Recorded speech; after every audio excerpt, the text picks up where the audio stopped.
여러분들에게 하나님의 은혜가 넘치기를 바랍니다. 우리는 노아에 관해서 익히 잘 알고 있습니다. 특별히 노아는 어떤 사람인가 보니까 그는 32절에 5장 32절에 보면 노아는 500세 된 후에 셈과 함과 야벳을 낳았다고 그랬고, 그는 하나님과 동행하면서 세 아들을 낳았다고 9절 10절은 얘기해요. 이것이 노아의 족본이라. 노아는 의인이요 당대의 완전한 자라. 그는 하나님과 동행하였으며 세 아들을 낳았으니 셈과 함과 야벳이라 그래요. 노아가 어떤 사람이냐? 노아는 하나님과 동행한 사람이에요. 이때가 어느 때이기 때문에 이 말이 중요한 말이냐면, 모든 사람들이 다 하나님께 죄를 져서 하나님에다 모든 사람들을 쓸어버리고 가축에 기는 것과 공중의 새까지도 하나님이 다 멸망시키기로 결정하셨다고요. 그들이 행하는 일들이 얼마나 못됐는지, 하나님은 그들이 부패하고 그리고 그들이 죄짓는 일들에 관해서 주님은 이제는 더 이상 기다려줄 수 없는 처지가 됐어요. 6장 1절부터 사람이 땅 위에 번성하기 시작할 때 그들에게서 딸들이 나니 하나님의 아들들이 사람의 딸들의 아름다움을 보고 자기들이 좋아하는 모든 여자를 아내로 삼는지라 그래요. 여기 보니까 죄가 어떻게 들어오는가 보세요. 보는 곳으로 통해 들어와요. 아름다움을 보고 그랬어요. 두 번째, 자기가 좋아하는 것, 취향이, 이게 죄가 된 거예요.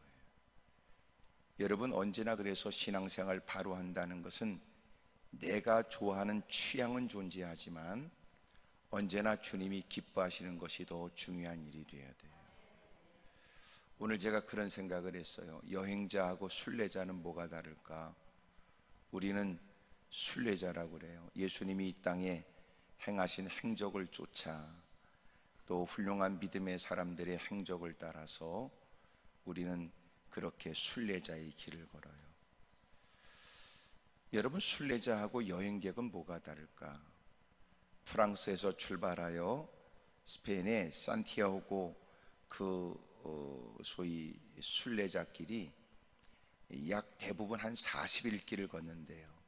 이 40일 길이라면 프랑스에서 출발하면 약 800km 정도라고 그러더라고요. 800km 정도를 그렇게 걸어가요. 근데 어떤 TV에 어떤 배우가 자기도 그 길을 걸었다고 그래요. 그러면서 걸었던 얘기를 이렇게 얘기했어요.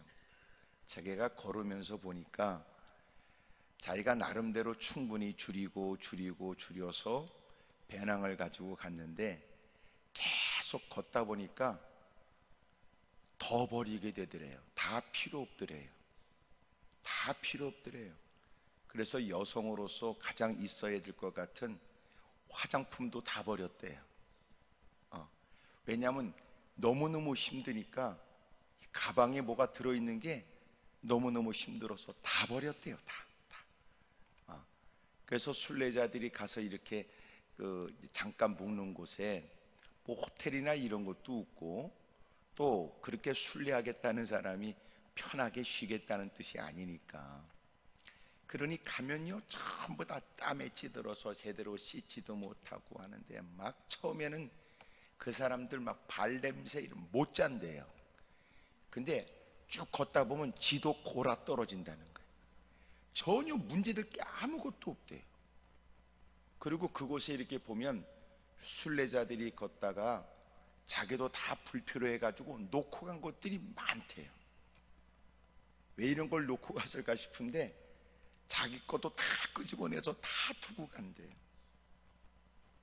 순례자는 가면 갈수록 짐이 가벼워진대요. 여행객은요, 가면 갈수록 짐이 많아져요.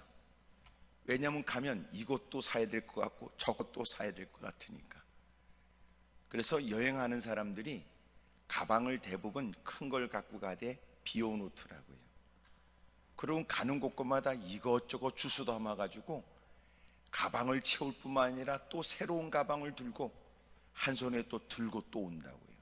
이 여행객은 점점점 짐이 늘어나요. 순례자는 점점 짐이 줄어들어요. 우리는 과연 여행객으로 살까, 순례자로 살까?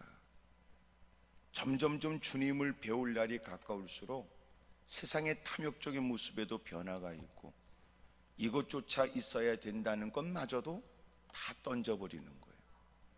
그러니까 제가 보니까 그렇더라고요. 살아생전에 여러분 정리하는 것은 누구보다 깨끗한 분으로 인식되지만, 그러나 주님 품에 안길 때에 악착같이 누가 보면 쓰레기 같은 걸 잔뜩 쌓아놓으면요, 나중에는 좀 지저분하게 가시는 것처럼 보여져요. 그러니까 그는 귀했는데 그 자손들은 다 쓰레기로 버리는 거예요. 웃기는 건 보세요. 사람이 죽기 전에 내가 입었던 옷을 주면 누구는 입을 수 있지만 나눠지지 않고 다 남겨놨다 콱 죽어버리면요, 죽은 사람 옷이라고 그러면 사람들은 싫어해요. 그것은 이름도 모르게 다 사람들이 기부돼서 세탁을 하고, 그리고 알게 모르게 곳곳에서 사람이 싼값에 그렇게 사람들이 여러분 옷을 입기도 하거든요. 그러니까 이 살아있을 때는 누군가는 고마운데 죽고 나서 옮겨지는 건 사람들이 썩 그렇게 기분 좋게 여기지 않더라고요. 이 땅을 사랑하면서 우리는 여행객으로 사는지, 여행객으로 살아가는지, 우리는 과연 순례자로 살아가는지, 이것도 우리가 살펴야 될 일이라고 생각됩니다. 그래서 이 땅에서 순례자로 살아가는 사람들은 욕심이라는 것은 좀 또 달라요. 그저 그가 갖고 있는 욕심은 오늘 그냥 따뜻한 물에 이렇게 미지근한 물이라도 샤워를 샥 했으면 좋겠다, 이런 거예요. 무슨 말인지 이해가 되시지요? 여행객은 달라요. 재밌는 데 없어요? 맛있는 데 없습니까? 늘 그런 것만 찾아요. 그래서 여행객은 늘 요구가 많대요. 예? 순례자는 요구가 없대. 예. 그저 어떻게 보면 가장 소소한 일이 감사하고 고맙고 그렇다는 거죠. 오늘 낮 시간 제가 얘기를 했어요. 사람들이 이 영적인 감각을 키우는 방법이 뭐냐? 영적 감각을 키우는 방법은 감사하는 거예요. 감사할수록 이런 영적 감각이 아주 예민해져요. 늘 감사하는 사람. 불평하는 사람은 그런 감각이 없어요. 누가 봐도 저 사람은 감사하고 행복할 것 같으나 정작 그 장본인은 더 갖지 못한 것이 불평이 되고, 더 많은 것을 소유하지 못한 게 원망거리가 되는 거예요. 근데 감사하는 사람은 아주 예민해요. 그 조그만 일에 감동을 받죠. 조그만 일에 눈에 눈물이 그렁그렁 있어요. 여러분, 우리 자신도 살펴보세요. 요새 우리가 영적 감각이 메말랐는지, 그것에 대한 지표가 뭐냐면 감사하는 거예요. 감사하는 사람은 그만큼이나 영적인 일에 민감해요. 말씀을 들으면서 깨닫는 바가 다르지요. 깊이가 달라요. 느낌이 달라요. 그래서 평상시에 늘 감사하는 사람은 영적 감각이 예민해지면서, 그래서 예배를 드리며 감동이 있고 깨달음이 있고 다짐이 있고 눈물도 있고 결단도 있게 마련이지요. 그러나 세상에 찌도록 불평과 원망이 가득한 인간은 그저 아무리 좋은 일이 있어도 이 사람은 좋은 것에 대한 감사가 아니라 불평할 거리를 끊임없이 찾게 돼 있다고요. 참, 여러분, 그런 사람과 더불어 산다면 불행해요. 그런 사람과 길을 같이 간다고 그러면 괴로워요. 그런 사람과 더불어 신앙생활이요, 불행해요. 여러분들은 늘 감사로 감각을 더 예민하게 가꾸길 바랍니다. 여러분, 죄가 이렇게 보여지는 것으로 들어오고 좋은, 자기가 좋아하는 취향에 의해서 죄가 여러분 우리에게 들어와요.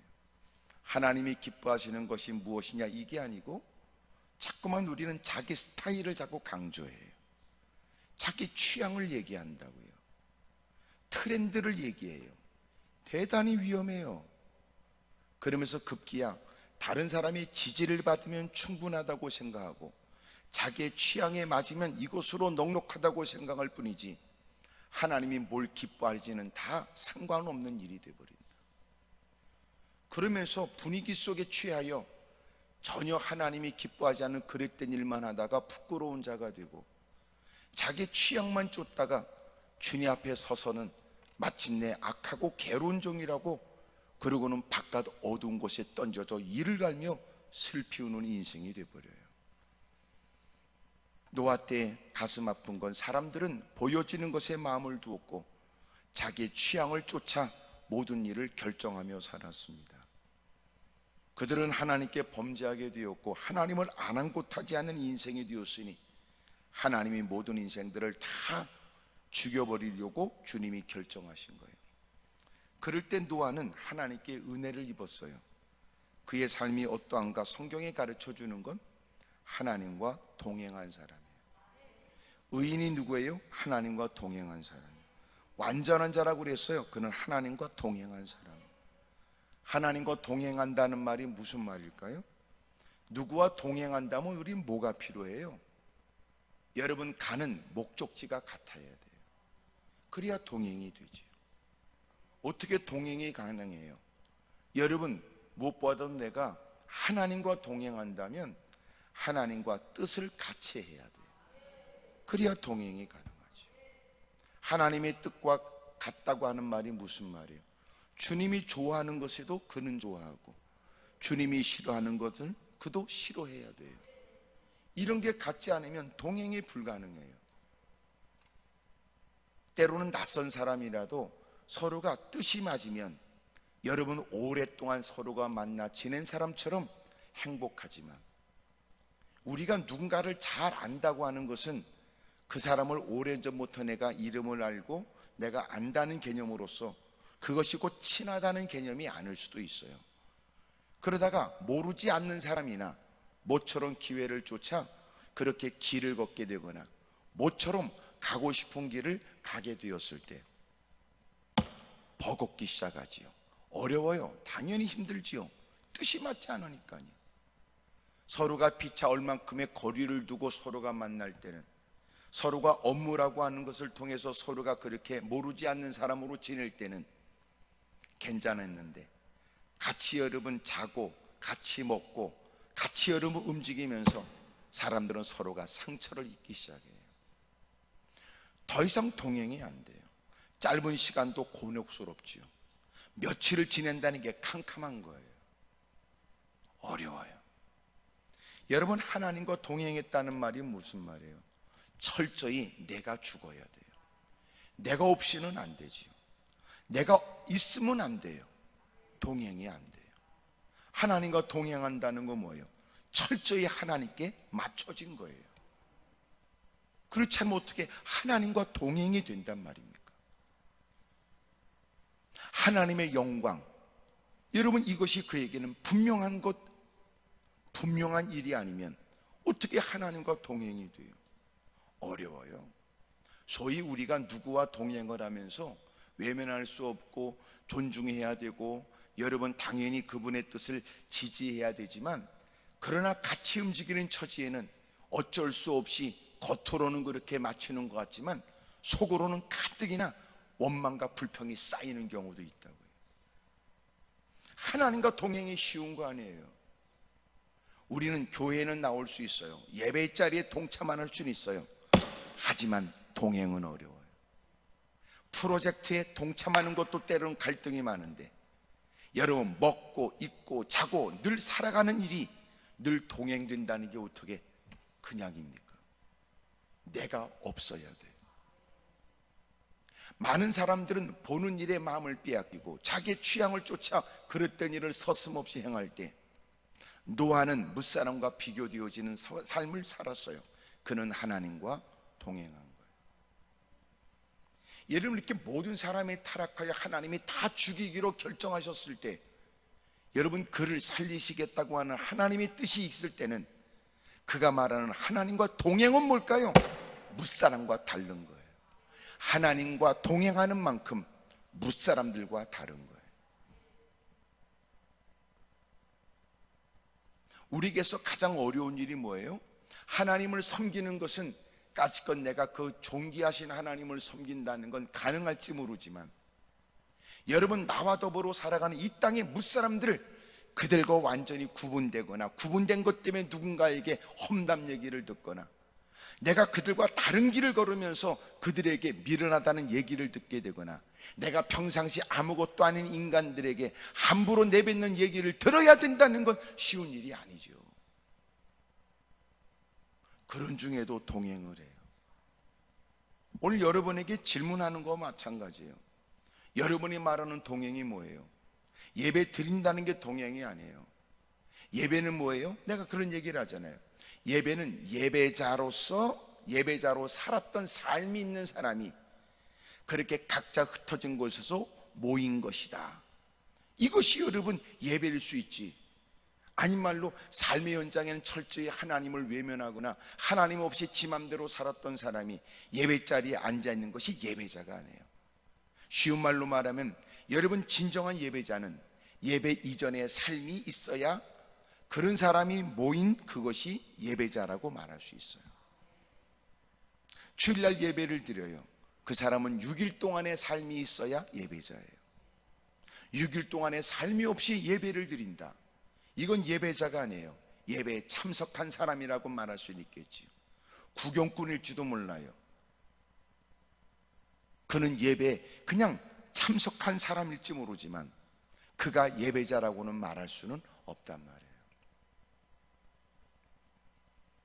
여러분, 하나님과 동행했다는 말, 이건 하나님을 따른다라고 하는 얘기는 누구보다 종교심이 강하다고 생각했지만 모든 사람이 다 하나님께 죄를 범하여 목숨을 잃게 될 때 노아는 그들과 다르게 살았다는 거예요. 이게 곤혹스러워요. 예수님이 내가 이 땅에 와서 너희 가정에 화평을 주러 왔다고 말하지 말아라. 오히려 검을 주러 왔나니.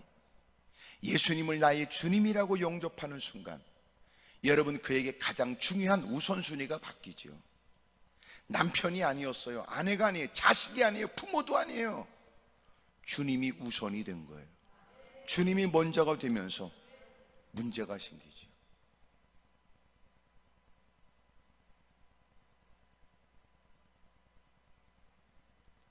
여러분, 집에서 키우는 개도 개가 느끼기에 서열을 따져요. 개들이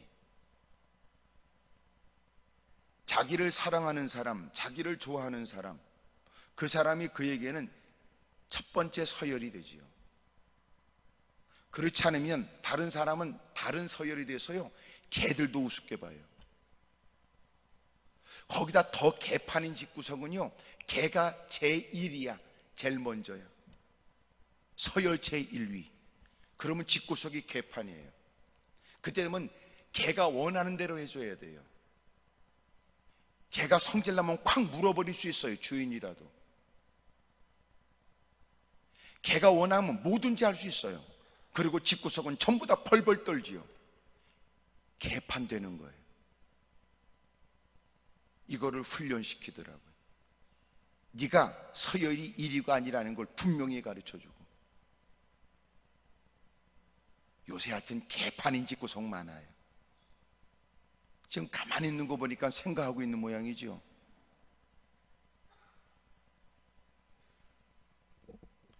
여러분, 예수님을 영접하는 순간 집안에 서열이 바뀐단 말이에요.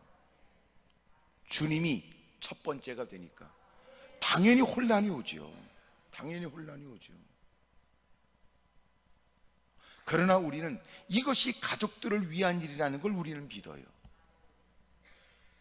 그리고 온 가족들도 예수님을 구주로 영접하여 그 가정에 절대적으로 주님이 절대자이심을 다 고백하길 원하는 거예요. 희한하지요. 부모가 자식을 사랑하고 자식이 부모를 사랑하고 형제가, 여러분 부부끼리 사랑하지만 끊임없이 문제가 야기되는데 예수님이 서열 1위가 딱 되어서 주님 은혜 안에 모든 질서가 정해지면 그 다툼이 떠나가 버려요. 주님에 의한 질서에 의해서. 부모가 자식을 사랑하는 것도 한계가 있지만 주님이 가장 가정의 세대주가 되고 주인이 되시면 기꺼이 내가 사랑할 수 있는 한계를 뛰어넘지요. 당연히 뛰어넘지요. 내가 할 수 없는 그 일도 여러분 주님의 주도 아래 그 모든 질서가 정해지는 거예요. 오늘 여러분 가정에도 이런 은혜가 있기를 축복합니다. 여러분, 가장 현명한 부모는 자식한테 언제나 원칙을 정해야 되고 그 원칙을 자식한테 요구해야 되지만 그 원칙을 부모가 준수해야 된대요. 너 10시까지 텔레비 다 끄고 그러고 자야 된다 이렇게 말했는데 문제는 10시에 축구를 하는 거예요. 그래서 아버지가 축구에 환장해가지고 이 약속을 깨버렸어요.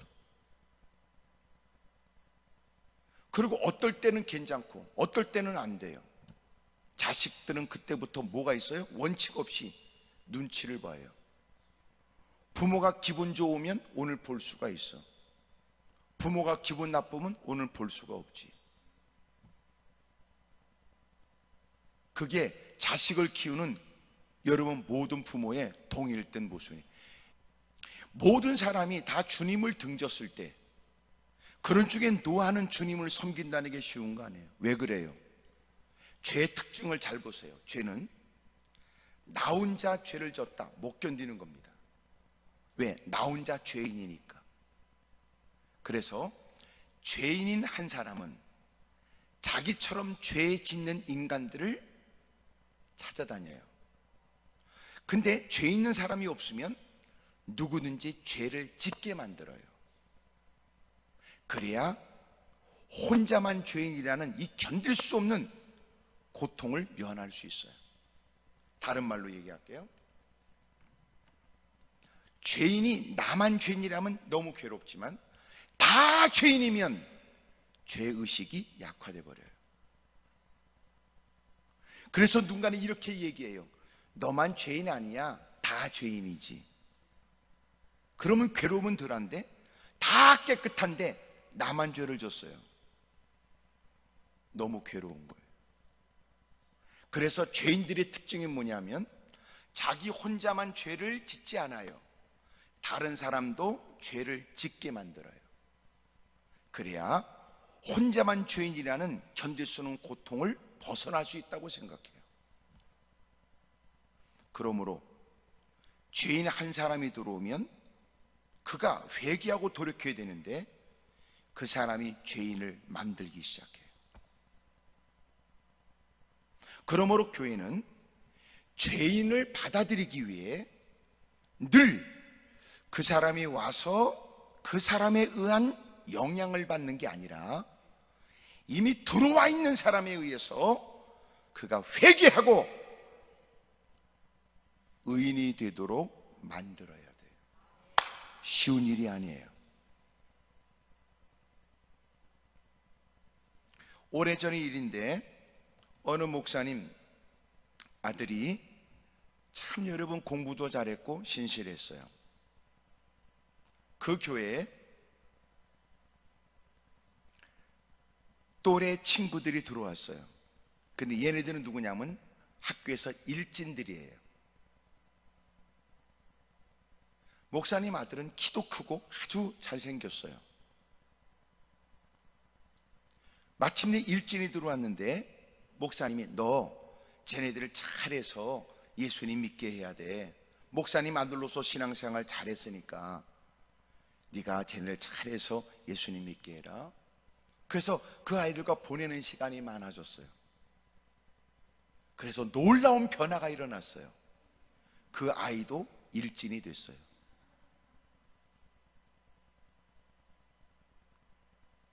우리는 죄성을 가지고 있기 때문에 하나님 말씀을 들어 이성적으로 말씀에 동의하지만 실제적으로는 죄에 관해서 더 마음이 끌리게 돼 있어요. 그래서 훔쳐먹은 떡이 맛있어요. 귓구멍으로 두 귀가 울리도록 들려지는 말씀은 순종은 안 해도 쏘근쏘근거리는 얘기에는 사람은 혹합니다. 그게 인간이란 말이에요.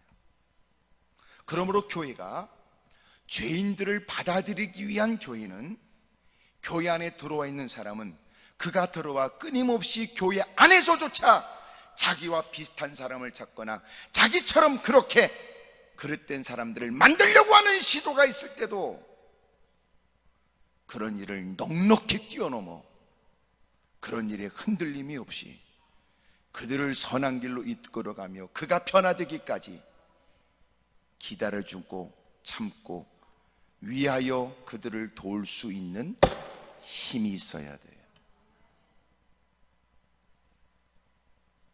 왜 이 말이 중요합니까? 대부분 교회는 교회에 출입하는 사람은 많은데 교회에 남는 사람이 없다는 게 문제 아니에요. 전도를 적게 해도 더러운 사람이 내가 이 교회를 떠나고 싶은 마음이 없다고 한다면 더딘 것 같아도 한두 명씩 들어오는 교회는 부흥이 되겠죠. 문제는 교회에 적은 숫자가 들어와도 오히려 나가는 문이 더 크니까 문제 아닙니까? 그래서 교회가 부흥이 되려면 교회 안이 단단해야 돼요. 그런 뜻으로 제가 종종 쓰는 말이 뭐냐면, 눈사람을 만드는 방법은 제일 먼저 단단하게 뭉친 한 주먹의 눈덩이에 있어요. 단단하게 뭉쳐야 돼요. 그렇지 않으면 나중에 묻힌 눈도 깨져버리고 말아요. 눈사람 안 만들어 보셨군요. 그래서 눈사람 만들려면 처음 한 주먹 단단한 게 그게 중요해요. 그리고 굴려요. 교회도 마찬가지. 진짜 여러분 주님의 은혜를 경험한, 정말 하나님의 뜻대로 살고자 하는 사람들, 그들이 딱 뭉쳐지면 한 사람이 들어와도 그들에 의해서 휘둘리지 않고 오히려 그를 굴복시키죠. 복음 앞에. 그래야 교회는 부흥되는데, 어설픈 모임에 누구누구 들어와서 찝쩍거리면 또 깨져버리고 또 요란스러워지고 또 소란스러워지고. 교회는 다양한 사람이 출입할 수 있어요. 속내를 알 수 없는 사람이 얼마든지 기웃거릴 수 있거든요. 이 말 저 말 내뱉으면서 얼마든지 위협적이고 도전적인 일을 할 수 있어요. 그런데 이미 은혜 안에서 가꿔지고 다듬어진 사람이 있으면 그런 일에 농락당하지 않는다. 시험은 있을 수 있으나 시험에 넘어지지 않아요. 도전은 있을 수 있으나 도전을 뛰어넘는단 말이에요. 그리고 마침내 그 역시도 복음 앞에 꺾어지겠죠. 모든 사람이 다 하나님을 등질 때 홀로 쉬운 거 아니에요. 하나님과 동행한다는 개념을 어떻게 생각하세요? 여러분이 동행하겠다고 결심하는 순간 모든 사람이 환호하는 거 아니에요. 나는 믿음으로 살겠다 결심하는 순간 모든 사람이 잘했다고 칭찬해 주는 거 아니에요. 사람들은 당신을 썩 그렇게 좋게 보지 않아요. 비아냥거릴지도 몰라요. 얼마큼 하다가 저러다가 때려칠 거야 라고 말할지도 몰라요. 여러분 그의 진정성을 의심할지 몰라요. 그렇게 살겠다고 또 애쓰고 수고하는 일을 폄훼할지 몰라요. 그래도 당신이 하나님과 동행하는 사람이라면 여러분은 어떤 누구도 당신을 지지하지 않을 때도 그 길을 걸어야 돼요. 그게 하나님과 동행하는 거예요. 저와 여러분도 그렇게 하나님과 동행하기를 바라요. 놀라운 사실은 새 아들을 낳았어요. 하나님과 동행하면서 새 아들을 낳았다는 말이 무슨 말이에요? 그에게도 일상적 삶이 있는 거예요. 여러분 그렇게 험난한 도전이 많은 세상을 떠나 수도원에 처박힌 게 아니에요. 광야로 혼자 나간 게 아니에요. 그들과 더불어 자식을 낳으며 살았어요. 그러나 그들과는 달라요. 뜻이 달라요. 하나님과 동행했지요.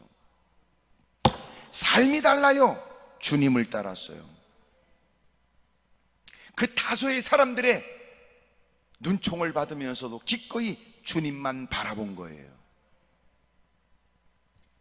그런 그에게 은혜가 있어요. 그 은혜가 뭡니까? 그 은혜는 하나님께서 그에게 말씀하신 겁니다. 13절에 하나님이 노아에게 이르시되 모두 혈육 있는 자의 포악함이 땅에 가득하므로 그 끝날이 내 앞에 이르렀으니 내가 그들을 땅과 함께 멸하리라. 하나님께서 그에게 말씀하시기를 앞으로 될 일을 말씀하셨어요. 14절 너는 고페르 나무로 너를 위하여 방주를 만들되 그 안에 칸들을 막고 역청을 그 안밖에 칠하라. 내가 만들 방주는 이러하다. 17절 내가 홍수를 땅에 일으켜 무릇 생명의 기운이 있는 모든 육체를 천에서 멸절하니 땅에 있는 것들이 다 죽으리라. 18절 그러나 너와는 내가 내 언약을 세우리니 너는 네 아들들과 내 아내와 내 며느리들과 함께 그 방주로 들어가고 모든 짐승의 쌍으로 들어가게 하고 또한 너는 먹을 모든 양식도 준비해라. 저축해라. 그러신 거예요. 이걸 뭐라고 그래요? 은혜예요. 이게 은혜였어요. 저를 보세요. 하나님과 동행하지 않는 사람은 은혜를 모른 채 은혜만 얘기해요. 그가 말하는 은혜가 뭘까요? 그가 말하는 은혜, 잘 들어보세요. 대부분의 사람들은 순종을 할 생각 안 하고 불순종하면서 용서받을 생각만 해요. 중요한 얘기니까 잘 들으세요. 마땅히 하나님이 분부하신 말씀에 순종해야 되는데 순종하려고는 하진 않고 불순종은 그래서 개차반으로 살되 용서를 구하는 게 쉽다고 생각해요. 바르지 않는 신앙이라. 여러분 자신을 살펴보세요. 불편함을 무릅쓰면서 순종하려고 하는지, 불편하니까 내 마음대로 살고 용서를 구하고 용서를 받아야 될 생각만 하는지.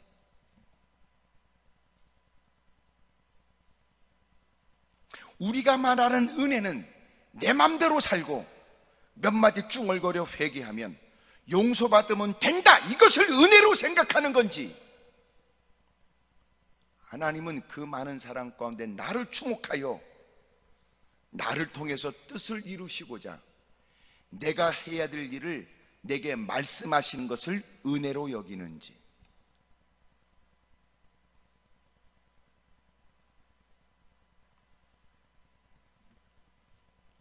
오늘 여러분 설교 들으면서 답해야 될 게 많지요. 과연 우리는 뭘 은혜라고 생각하냔 말이에요. 하나님과 동행하는 그에게, 그러나 하나님이 은혜를 주셨는데 앞으로 되어질 일을 말씀합니다. 내가 이 땅을 다 멸망시킬 거다.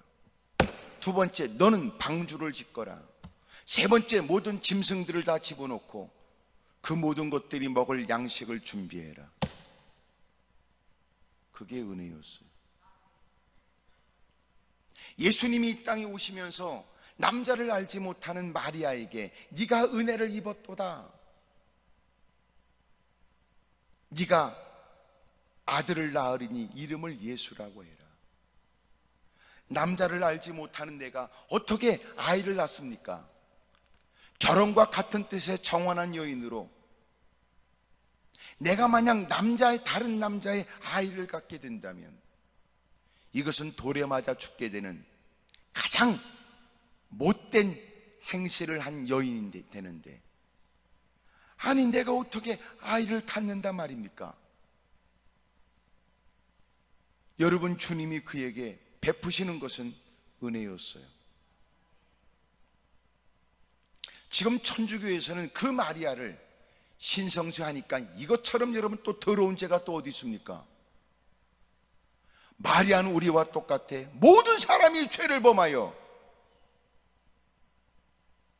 그러므로 우리의 모든 죄 문제를 해결해 줄 분은 주님밖에 없으시므로, 죄 없으신 예수님이 이 땅에 우리의 몸을 입고 이 땅에 오신 것인데, 하지만 확신한 건 마리아가 하나님께 은혜를 입은 건 사실입니다. 은혜가 뭡니까? 여러분, 은혜는 하나님이 그에게 해야 될 일을 말씀하셔서 하나님의 거룩한 일에 그를 동역자로 세우시는 거예요. 하나님의 거룩한 일에 그도 한 부분을 할 일을 맡기시는 거예요. 이게 은혜예요. 여러분, 아멘이 적은 이유가 뭔지 알아요? 여러분이 말하는 은혜는 주님이 내게 특별한 걸 주셔야 된다고 생각하셨죠. 여러분이 말하는 은혜는 내가 갖고 싶어도 죽어라고 뛰어도 평생 몸부림쳐도 이룰 수 없는 뭉탱이의 돈이 뚝 떨어지는 걸 당신은 은혜라고 생각하신 거 아닙니까? 내가 무슨 짓을 해도 내가 하는 일은 다 이루어져야 된다, 그걸 당신은 은혜라고 생각하신 건 아닙니까?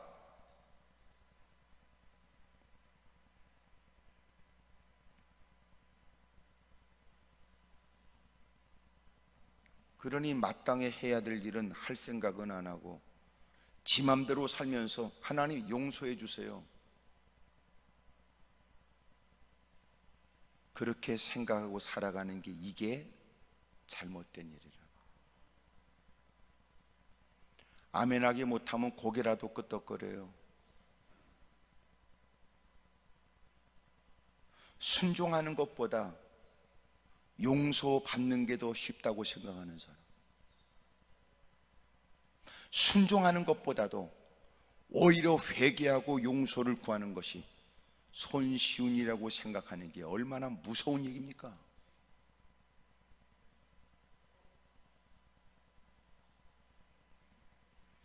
여러분, 우리가 정말 회개하고 용서를 받았다는 건, 내가 용서를 받았다는 건 받을 수 없는 용서를 받았다는 것으로 인식하고 다시는 똑같은 일을 되풀이하지 않겠다는 다짐도 있어야 되며, 확연히 그렇게 주님께 용서받은 그 감격 속에 산다는 삶의 행실이 보여져야 용서받은 거지.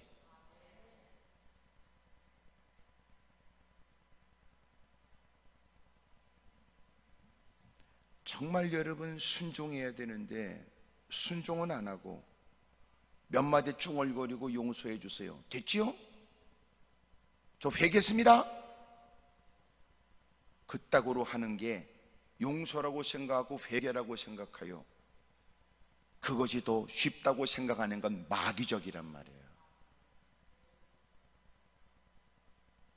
그래서 성경이 말하는, 우리에게 깨닫게 하시는 것이 은혜가 뭐냐? 은혜가 하나님과 동행하는 그에게 모든 사람이 다 타락하여 하나님이 다 멸망시킬 결정을 하신 것을 그에게 알려주시고, 너니까 내가 얘기해 주는 거야, 너니까 알아들을 것 같아서, 그리고 내가 네가 할 일을 내가 알려주려고.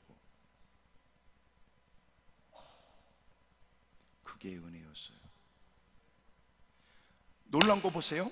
하나님이 주신 은혜를, 하나님과 동행하는 그는 하나님의 은혜를 은혜인 줄 알았어요. 모든 사람이 하나님과 동행하지 않을 때 하나님과 동행하는 그에게 하나님이 은혜로 깨닫게 하신 멸망의 일과 이를 위해 준비하는 방주를 짓는 일에 그는 무사람들이 전혀 이해하지 못하고 손가락질하고 비아냥거릴 때도 그 어마어마한 방주를 한 가족이 짓기에는 얼마나 많은 세월이 흘러갔을까? 그래도 방주를 져요. 끊임없이 그것을 뭐로 생각했어요? 은혜로 생각했어요. 그리고 방주가 완성이 돼요. 마침내 하나님은 그 방주에 그와 그의 가족들이 들어가게 하죠. 마침내 문이 닫히면서 40주야 비가 오는 거예요. 어떤 것도 버텨낼 수 없었으니 땅은 갈라져 샘을 토하고 물을 토해내고 하늘은 갈라져 물이 쏟아지기 시작하는데 놀라웠게도 잠기지 않는 것이 없어요. 150일 동안 잠겨 하나님 말씀하신 대로 다 죽인 거예요. 하나님이 은혜를 베풀지요. 우리는 은혜가 뭔 줄 알고 은혜를 얘기할까요?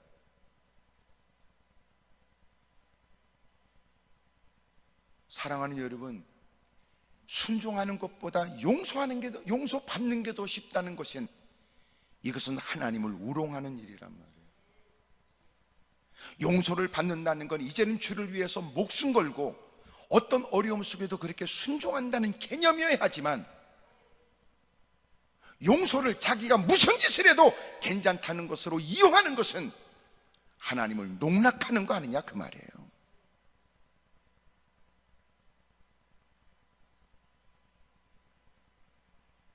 주님이 은혜를 베풀어도 은혜인 줄 모르는 사람 많아요.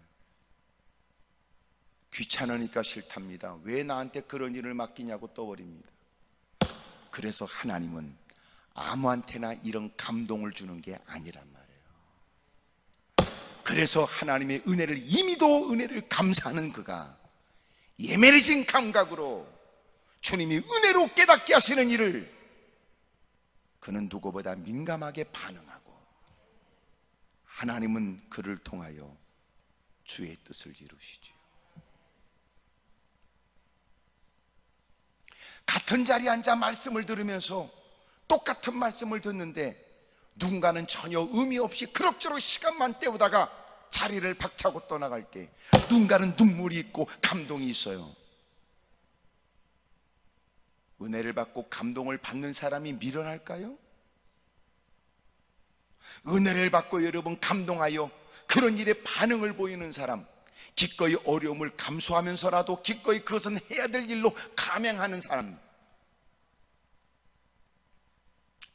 감동과 감화가 있어서 이거는 외면할 수 없는 일로 느끼는 그가 엉터리 같은 인간들에게 미련한 사람으로 손가락질 받는다는 것처럼 불행한 일이 어디 있습니까?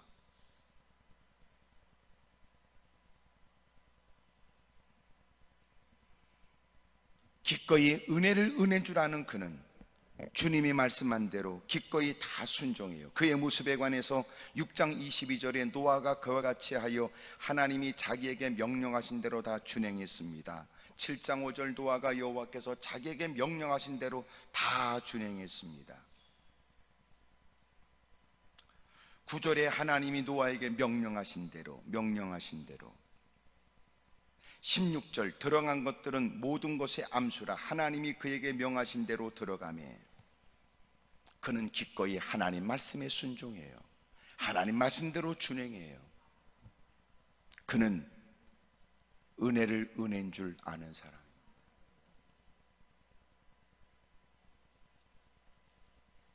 어느 때까지 어린아이의 신앙을 벗어나지 못하고 철없는 신앙, 그의 신앙이 진짜일까라고 의문될 만큼 살아가겠습니까? 자기의 취향만 있고 자기가 원하는 것만 있고 하나님 전에 다가와서조차 은혜라는 말을 무슨 짓거리를 해도 자기 취향대로 살아가는데 만약 그것이 하나님이 기뻐하지 않는다면 저질러버리고 회개하면 되지 라고 생각하는 것, 하나님을 시험하고 하나님을 우롱하는 일. 그래서 하나님은 아무에게나 말씀하지 않고 분부하지 않아요. 저와 여러분들은 하나님과 동행하는 사람으로, 은혜가 뭔지를 아는 사람으로, 누구와 다른 길을 가는 것도 어렵지만 은혜 위에 은혜를 부어주신 하나님의 새로운 분부는 누구와 다른 길을 갈 뿐만 아니라 누구와 확연히 비교된 일을 해야 될지도 몰라요. 편한 길을 찾기보다 말씀대로 살기 위해 어려움도 불사한 모습들, 쌓아두려고만 하는 무사람들과 달리 그저 하나님의 거룩한 일에 헌신하며 그리스도인으로 불려지는 걸 최고의 영광으로 여기는 사람,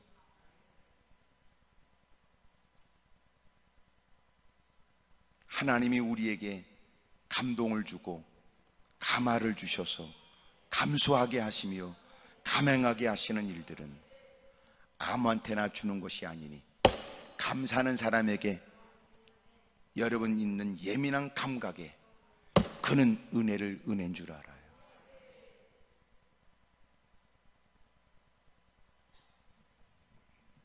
오늘 이 자리에 저와 여러분들은 은혜를 은혜로 아는 사람 되기를 축복합니다.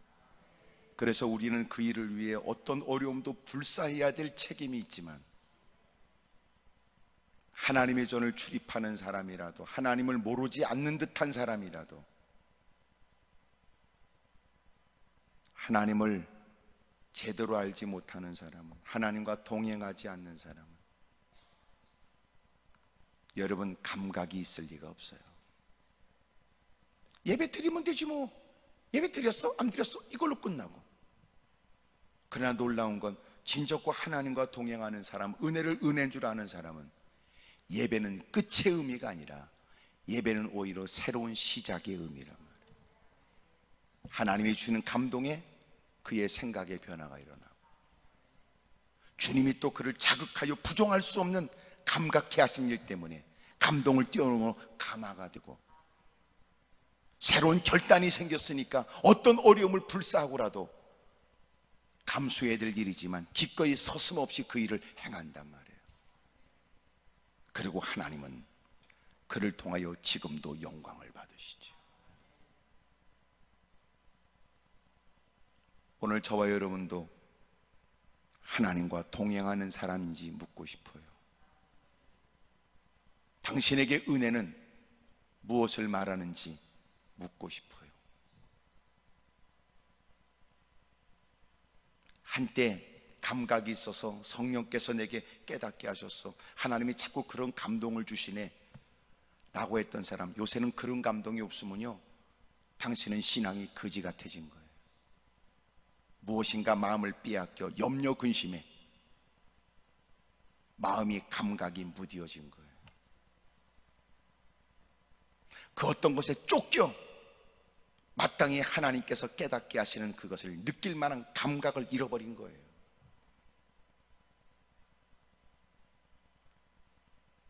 오늘 다시 하나님께 감사하면서 감각을 깨우십시오. 감동과 감화가, 감수와 감행이, 그래서 은혜를 아는 자가 되어져 삶의 현장에서 날마다 주의 이름을 높이는 복된 삶이 되시기를 주의 이름으로 축복합니다. 할렐루야. 만약 오늘 하나님께서 노아에게 분부하신 것이 우리에게 분부되어진다면 알아들을 사람 누구예요? 알아들을 인간이 누구냐고요? 저를 포함해서. 여전히 무릎 꿇으면 이것도 저것도 해달라고 목소리를 높이거나, 자신의 뜻만 있고 자기의 취향만 존재하고 자기의 욕구만 가득한 우리, 웬만한 희생으로도 쉽지 않고 남은 삶을 다 드려야 되는 이 일에 주님이 분부하신다고 해서 알아들을 사람은 누굽니까?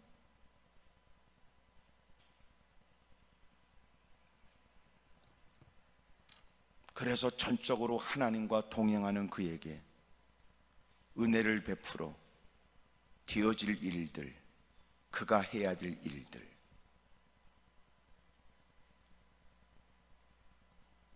주님이 가르쳐 주신 거예요.